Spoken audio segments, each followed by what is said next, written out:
Hello, and welcome to another edition of the Dr.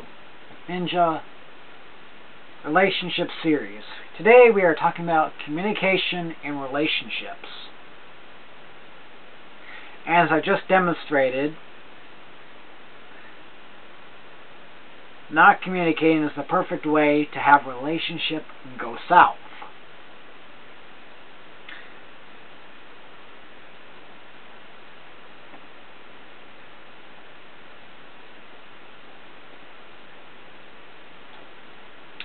Today we're talking about how communicating in relationships will help you fix your relationship if you're on the rocks tenfold, and if you're just getting into a relationship, how to maintain that relationship tenfold.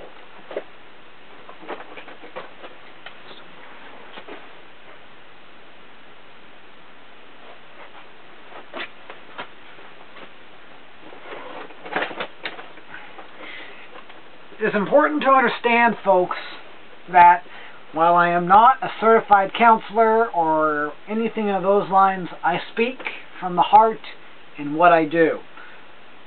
And all my links are provided as well, so if you doubt anything that I say, you can go ahead and look it up.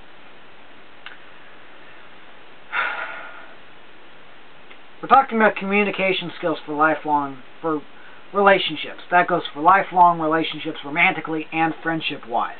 Anything that I say today can be ascribed to a dating relationship or a friendship relationship.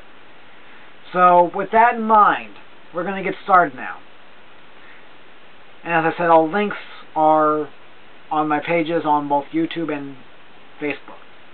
This is from health.howstuffworks.com/relationship/advice/communication skills for lifelong relationships.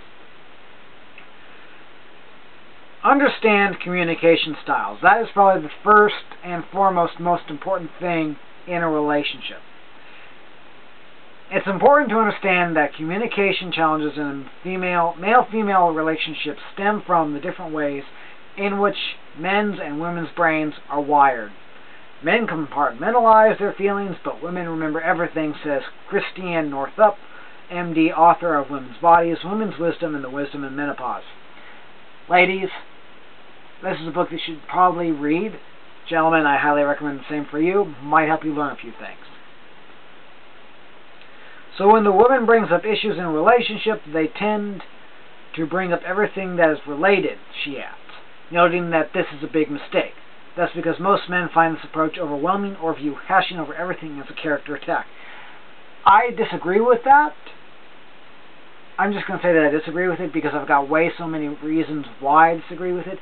But I agree with it in principle because most men's brains are wired to where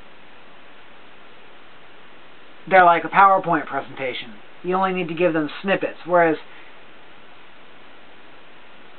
female-female relationships, both dating and or friendship-wise, spilling it out is not going to make that much of a difference because it will help them either way. I should also point out that my relationship advice is not just for heterosexual couples. It is for anybody in a relationship. I don't judge. Neither should you.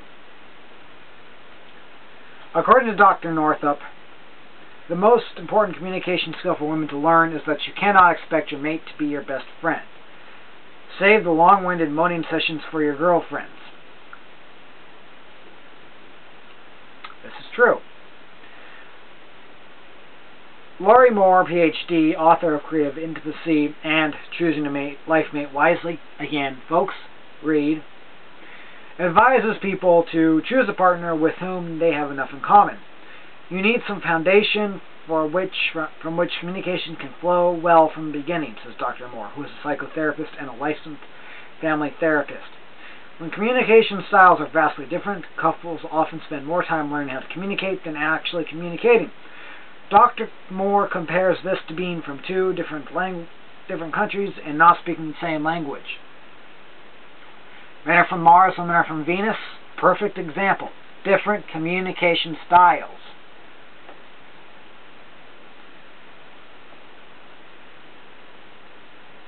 So, How do you help this go on? Well, according to helpguide.com/mental/improve relationships, these are some tips. A strong, healthy relationship can be one of your best supports in your life, along with God and other things, but good relationships improve your life in all aspects, strengthening your health, your mind, and your connections with others as well. However, it can also be one of the greatest drains if the relationship is not working. Relationships are an investment. The more you put in, the more you get back. Love and relationships take work, commitment, and a willingness to adapt and change through life as a team. Learn about ways to keep a healthy relationship strong, or work on repairing trust and love for a relationship on the rocks. How to strengthen your romantic relationship, and make love last. Everyone's relationship is unique, and people come together for many different reasons. But there are some things that good relationships have in common. Knowing the basic principles of healthy relationships keeps them meaningful, fulfilling, and exciting in both happy times and sad. So what makes a healthy love relationship? 1. Staying involved with each other. Some relationships get stuck in peaceful coexistence, but without truly relating to each other and working together. While it may seem stable on the surface, lack of involvement in communication increases distance. When you need to talk about something important, the connection and understanding may no longer be there. That is so very true. And I know at least a few couples out there who have been dating for so long that I don't even think they recognize that this is an issue. I'm not saying this is the same for all long-term dating couples who have yet to move on to the engagement and marriage stage. I'm just saying this is a case for a few, not all. That's why you need to be open and talk. And this is why I always say that anything over 2 years of dating and haven't been proposed to yet, you need to have a serious conversation of where this relationship is going. Now, I understand that for some people, 2 years and popping a ring, they can't afford it. But at the same time, a promise ring with the acknowledgement of getting married in the near future is also there. If that makes sense of what I'm saying. Getting through conflict. Some couples talk things out quietly, while others may raise their voices and passionately disagree. The key in a strong relationship, though, is not to be fearful of conflict. You need to be safe and express things that bother you without fear of retaliation, and be able to resolve conflict without humiliation, degradation, or insist on being right. This is where domestic abuse cases start coming in, is because of issues like this. Keeping outside relationships and interests alive. No one person can meet all our needs. And expecting too much from someone can put a lot of unhealthy pressure on a relationship. Having friends and outside interests not only strengthens your social network, but brings new insights and stimulation to the relationship too. Let me just say something. If your significant other has a friend of the opposite sex who they are good friends with and spend a lot of time when they're not with you when they're not with you and are with them, don't freak out, get jealous, or anything along those lines. My relationships have ended because of things like that. Not on my end, but on the other person's end, because they have gotten jealous because of my friendship with that other person. I don't have issues with jealousy or anything along those lines. Although some of you watching who may know me may call BS on that, go ahead. I'll refute it.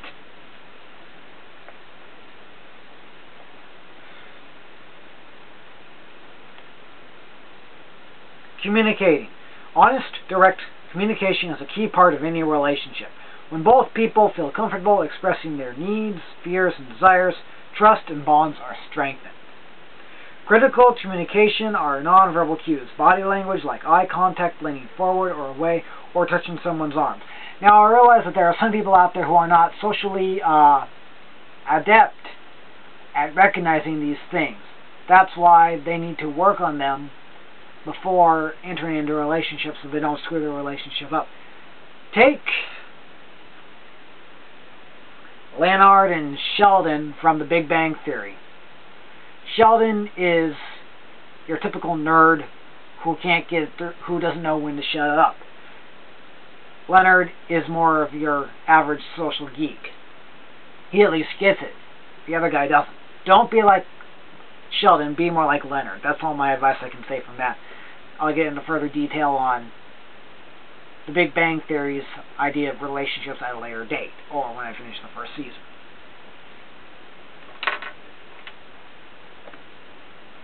Laughter is also a very important part of a relationship. Laughter, humor, and having a good time. If you want to be able to keep this relationship going, comedy. Comedy. Go to your local comedy club. Go see a play. Go see something that has humor in it and laugh. Because laughter is the best natural medicine you can ever have. Laughter has a powerful effect on your health and well-being.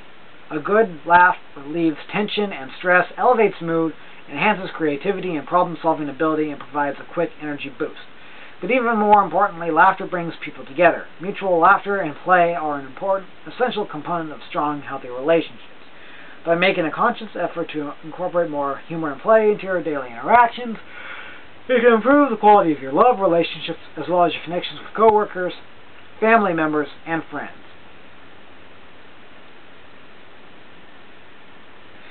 The power of laughter and play. Playful communication is one of the most effective tools for keeping relationships exciting, fresh, and vital.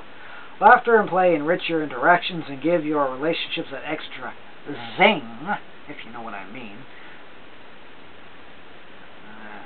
That keeps them interesting, light, and enjoyable. This shared pleasure creates a sense of intimacy and connection, qualities that define solid, lasting relationships. People are attracted to happy, funny individuals. Laughter draws others to you and keeps them by your side. When you laugh with one another, a positive bond is created. This bond acts as a strong buffer against stress, disagreement, and disappointment. And laughter really is contagious. Just hearing laughter primes your brain to smile and join in on the fun. Playful communication helps you. Here are 6 things to keep in mind. 1. It helps you connect to others. Your health and happiness depend, to a large degree, on the quality of your relationships, and so, therefore, laughter binds people together. 2. Helps you smooth over differences. Using gentle humor often helps you broach sensitive subjects, resolve disagreements, and reframe problems. 3. Helps you feel relaxed, energized at the same time. Laughter relieves fatigue, relaxes your body, also while recharging your batteries and helping you accomplish more. Yeah, 5-hour energy has nothing on the power of laughter. Also as evidenced by Monsters, Inc. Number 4, it helps you overcome problems and setbacks. A sense of humor is the key to resilience. It helps you take hardships in stride, weather disappointment, and bounce back from adversity and loss. Not to mention, for somebody like me who's been nearly dead so many times, it helps me laugh at the face of death. Because one of these days, death is going to find that when death does come for me, I'll probably laugh it off and say, yeah, come back for me in another 20 years. 5, helps you put things in perspective. Most situations are not as bleak as they appear to be when looked at from a playful and humorous point of view. And 6th is, it helps you be more creative. Humor and playfulness loosen you up, energize thinking, and inspiring creative problem solving. Ladies and gentlemen, communication, so much a big part of a broader spectrum.